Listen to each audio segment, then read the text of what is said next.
Hello everyone. ఇవాళ చామగడ్డ fry ఎలా చేయాలో నేను చూపిస్తానన్నమాట. ఫస్ట్ ఇలా వెజిటేబుల్స్ కట్ చేసి పక్కన పెట్టుకోండి. నేను చామగడ్డ ఉడికించి పక్కన పెట్టుకున్నా. దాన్ని ఇలా ఆయిల్లో డీప్ ఫ్రై చేసుకొని ఇలా గోల్డెన్ కలర్ వచ్చే వరకు మనం ఫ్రై చేసుకోవాలన్నమాట. ఆయిల్లో లైట్గా సాల్ట్ వేస్తే త్వరగా వేగుతుంది మనకి. పులుసు చేస్తే ఎవరికి నచ్చదు కాబట్టి ఇలా ఫ్రై చేసుకొని తింటే కొంచెం మంచిగా హెల్దీగా తినచ్చు. ప్లస్ ఇలా చేస్తే అందరికీ నచ్చుతుంది.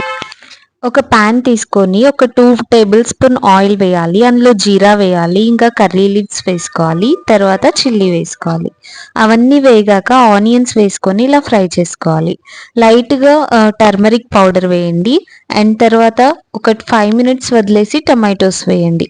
అవి కాస్త మగ్గాక అందులో చిల్లీ పౌడర్ అండ్ సాల్ట్ వేసుకోండి. అది కూడా మగ్గించుకోండి. ఒక 5 మినిట్స్ పెడితే నీట్గా మగ్గుతుంది. ఆయిల్ మనకి ఇలా పైన తేలుతుంది అనమాట.